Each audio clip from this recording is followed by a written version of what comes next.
നമസ്കാരം. UDF അധികാരത്തിൽ വരുന്നതിന് മുമ്പ് നാട്ടിലുള്ള എല്ലാ KSRTC ബസ്സുകളിലും എല്ലാ സ്ത്രീകളെയും നേരിൽ കണ്ട് നേരിട്ട് കൊടുത്ത ഉറപ്പാണ്, നിങ്ങൾക്ക് ഏത് ബസ്സിലും എവിടെ വേണമെങ്കിലും പോകാം. ടൂറ് പോകാം, ക്ഷേത്രത്തിൽ പോകാം, പള്ളിയിൽ പോകാം, എവിടെ വേണമെങ്കിലും ഏത് ബസ്സിലും പോകാമെന്നാണ് UDFിൻ്റെ നേതാക്കൾ ബസ്സുകളിൽ കയറി. നമ്മുടെ പിഷാരടിയൊക്കെ അതിന് വല്ലാത്ത പ്രചരണം കൊടുത്ത ആളാണ്. വേണുഗോപാൽ കൊടുത്തു, VD സതീശൻ അവർ കൊടുത്തു, അതേപോലെ ചെന്നിത്തല, എല്ലാവരും കേരളത്തിലെ എല്ലാ വീടുകളിലും കൊടുത്ത നോട്ടീസിൽ ഇന്ദിര ഗ്യാരണ്ടി എന്ന് പറഞ്ഞുകൊണ്ട് എല്ലാ ബസ്സിലും ഉറപ്പ് കൊടുത്താണ്. അത് ഇതേവരെ കൊടുത്തിട്ടില്ല. എല്ലാ ബസ്സിലും കയറാൻ സാധിച്ച സൂപ്പർ ഫാസ്റ്റും ഫാസ്റ്റ് പാസഞ്ചറും ഒക്കെ ഓരോ ദിവസവും ഓർഡിനറി ബസ്സുകൾ കട്ടപ്പുറത്താവുകയാണ്. ഇതൊന്നും പഠിക്കാതെയാണ് നടപ്പിലാക്കിയത്. അപ്പോൾ ഏതായാലും ഇപ്പോൾ അവസാനത്തത് സ്ത്രീകളോട് പറയുകയാണ്, ഓടിക്കയറുന്ന ബസ് നിങ്ങളല്ലേ വിളിച്ചത്, നിങ്ങളല്ലേ നാട്ടിലെ ബസ്സിലൊക്കെ കയറിയിട്ട് നിങ്ങളെല്ലാവരും മെയ് 15 തൊട്ട് സൗജന്യമായി ബസ്സിൽ കയറണം, എവിടെ വേണമെങ്കിലും പോകാം, ടൂറ് പോകാം, ക്ഷേത്രത്തിൽ പോകാം, പള്ളിയിൽ പോകാം എന്ന് പറഞ്ഞുകൊണ്ട് ഈ പാവങ്ങളെ വിളിച്ചു വരുത്തി, സ്ത്രീകളെ വിളിച്ചു വരുത്തി. ഇപ്പോൾ പറയാം, ആർത്തിയോടുകൂടി ബസ്സിലേക്ക് ഓടിക്കയറുന്നത് നിങ്ങളെ വിളിച്ചു വരുത്തിയല്ലേ, ഇവർ ഓടുന്നതാണോ, നിങ്ങളല്ലേ വിളിച്ചത്, നിങ്ങളല്ലേ സൗജന്യമാക്കിയത്. നിങ്ങൾ ഈ നാട്ടിലൊരു സംവിധാനത്തെ തകർത്തുകൊണ്ട് ഇവിടെ എല്ലാ സമ്പന്നരെയും, ഞാൻ പാവപ്പെട്ട സ്ത്രീകൾക്ക് സൗജന്യം കൊടുക്കുന്നതിന് സ്വാഗതം ചെയ്യുന്നു. പക്ഷേ കോഴിക്കോട് നഗരത്തിൽ നിന്ന് യൂണിവേഴ്സിറ്റിയിലേക്ക് പോകുന്നൊരു ബസ്സൊക്കെ ഉണ്ട്, അതിലൊക്കെ ഗസറ്റഡ് ഓഫീസർമാരാണ് മിക്കവരും, അവർ സൗജന്യമായിട്ട് യാത്ര ചെയ്യണം. അപ്പോൾ നമ്മുടെ പാവപ്പെട്ടവർക്ക് കൊടുക്കേണ്ട ആനുകൂല്യം പാവപ്പെട്ട പുരുഷന് കൂടെ കൊടുക്കേണ്ട ഒരു ആനുകൂല്യം കൊടുക്കുകയാണെങ്കിൽ അവർക്കും കൊടുക്കണമെന്ന് എൻ്റെ വ്യക്തിപരമായ അഭിപ്രായം. ഇവിടെ സമ്പന്നരായ ആളുകൾക്ക് കൊടുക്കുമ്പോൾ അതിലെന്ത് നീതിയാണുള്ളത്, എന്ത് നീതിയാണുള്ളത്? പാവപ്പെട്ടവന് കൊടുക്കേണ്ട ഒരു ആനുകൂല്യം സമ്പന്നരായ സ്ത്രീകൾക്ക് സൗജന്യമായി കൊടുക്കുക എന്ന് പറഞ്ഞാൽ ഒന്നുകിൽ വിദ്യാർത്ഥികൾക്ക് കൊടുക്കുക, അല്ലെങ്കിൽ പ്രായമുള്ള എല്ലാവർക്കും കൊടുക്കുക, അല്ലെങ്കിൽ ദാരിദ്ര്യ രേഖയ്ക്ക് താഴെയുള്ള എല്ലാവർക്കും കൊടുക്കുക, അല്ലെങ്കിൽ ദാരിദ്ര്യ രേഖയ്ക്ക് താഴെയുള്ള സ്ത്രീകൾക്ക് കൊടുക്കുക, ഈ ജോലിക്ക് നിത്യക്കൂലി ജോലിക്ക് പോകുന്ന സ്ത്രീകൾക്ക് കൊടുക്കുക, സ്വാഗതാർഹമാണ്.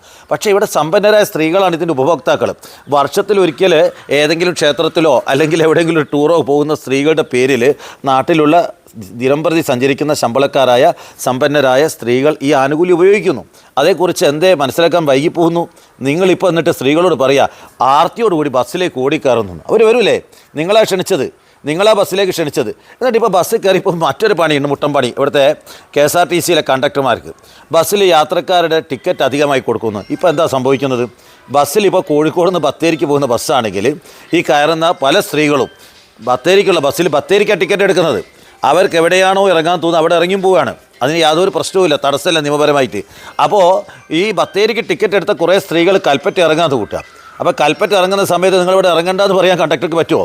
അപ്പോൾ ആ കൽപ്പറ്റ കഴിഞ്ഞിട്ട് മീനങ്ങാടിയിലോ അല്ലെങ്കിൽ വേറെ ഏതൊരു സ്റ്റോപ്പിൽ ഇൻസ്പെക്ടർ വന്ന് പരിശോധിക്കുമ്പോൾ ടിക്കറ്റ് വെറുതെ പറിച്ചെറിഞ്ഞു എന്നല്ലേ പറയുക. ഈ കണ്ടക്ടർ കേസ് കൊടുക്കൂലേ? എന്താ സംഭവിക്കുക? കണ്ടക്ടർ പ്രതിയാവും. ഇത്രയും ടിക്കറ്റ് കൊടുത്ത് അലവൻസ് തട്ടിയെടുക്കാൻ ശ്രമിച്ചു എന്ന് പറഞ്ഞുകൊണ്ട് കണ്ടക്ടർ പ്രതിയാവും. ഇവരെ തടുത്തു വെക്കാൻ പറ്റുമോ? കണ്ടക്ടർ തടുത്തു വെച്ചാൽ അയാളുടെ പേരിൽ കേസ് വരും. പിന്നെ എല്ലാത്തിലും ഏറ്റവും ഗൗരവമായി പറയാനുള്ളത്, നമ്മുടെ നാട്ടിലെ സ്വകാര്യ ബസ്സിൻ്റെ ഉടമകൾ ഓരോരുത്തരായിട്ട് ഇനി എന്താണ് ഒരു ദുരന്തം. നാട്ടിൽ ബസ് ഉടമകളുടെ ആത്മഹത്യ ഇതുവരെ കേട്ടിട്ടില്ലായിരുന്നു. അത് കുറേ വർഷങ്ങൾക്ക് മുമ്പിട്ട് കേട്ടൊരു കഥയായിരുന്നു. ഇപ്പോൾ അതുകൂടെ വരാൻ വേണ്ടി പോവുകയാണ്. ലോൺ എടുത്ത ആളുകളുടെ ലോൺ മുടങ്ങിക്കൊണ്ടിരിക്കുകയാണ്, ടാക്സുകൾ മുടങ്ങാൻ വേണ്ടി പോവുകയാണ്, അവർക്ക് കൂലി കൊടുക്കാൻ കഴിയില്ല. പാവപ്പെട്ട തൊഴിലാളികളുടെ കാര്യം അതിനേക്കാൾ സങ്കടമാണ്. 1000 രൂപ 1200 രൂപ രാവിലെ തൊട്ട് രാത്രി വരെ ജോലി ചെയ്യുക. എല്ലാവരുടെയും എല്ലാ തെറിയും ചീത്തയും അടിയും കുത്തും കേട്ടിട്ടാണ് ഈ തൊഴിലെടുക്കുന്നത്.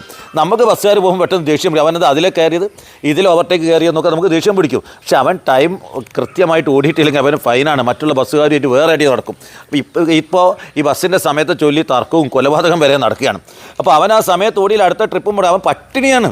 അപ്പോൾ അവൻ അതിനെ പട്ടിണിയെ മറികടക്കാൻ ഇതിലെങ്കിലുമൊക്കെ എടുത്തുകൂടെ നമ്മൾ അതിന് സൗകര്യം ചെയ്ത് കൊടുക്കാം. പൊതുയാത്രാ സംവിധാനം എന്നുള്ളവർക്ക് സ്വകാര്യ ബസ്സുകൾക്ക് സൗകര്യം ചെയ്ത് കൊടുക്കാം. അപ്പോൾ അതിൻ്റെ കളക്ഷൻ ഓരോ ബസ്സിനും ഈ മേഖലയിലൊക്കെ 3000, 4000, 5000 റുപ്യ കുറയാണ്.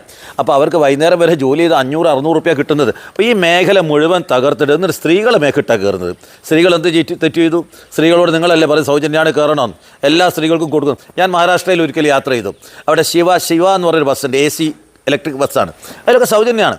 എൻ്റെ കൂടെ യാത്ര ചെയ്ത് എല്ലാവർക്കും ഞാൻ നോക്കി, സ്ത്രീകൾക്കൊക്കെ സൗജന്യമാണ്.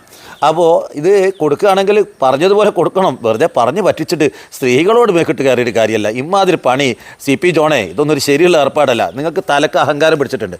നിങ്ങളെ കൂടെയുള്ള നേതാക്കളും എനിക്കറിയാം, നിങ്ങൾ ചെറിയ പാർട്ടിയൊക്കെ ആയിക്കോട്ടെ, ഉള്ളവർ തലക്ക് അഹങ്കാരം പിടിച്ച ആളുകളാണ്. നിങ്ങൾ റോക്കറ്റ് പറത്താനും വിമാനം പറത്താനും ഒക്കെയാണ് നിങ്ങളെ പാർട്ടി നടക്കുമ്പോൾ അതിനനുസരിച്ച് അഹങ്കാരം മുകളിലേക്ക് വരികയാണ്.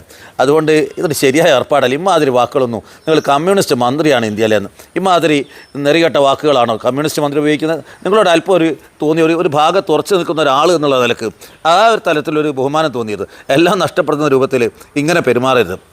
വളരെ മോശമാണ്. ഇത്തരം വാക്കുകൾ നിങ്ങൾ ഉപയോഗിക്കാൻ പാടില്ലായിരുന്നു. നിങ്ങൾ മാപ്പാണ് പറയേണ്ടത്, അല്ല തിരുത്തലുകളല്ല. കേരളത്തിലെ സ്ത്രീകളോട് മാപ്പാണ് പറയേണ്ടത്. ഈ സംവിധാനം തകർത്തതിന് പൊതുസമൂഹത്തോടാണ് മാപ്പ് പറയേണ്ടത്. നന്ദി, നമസ്കാരം.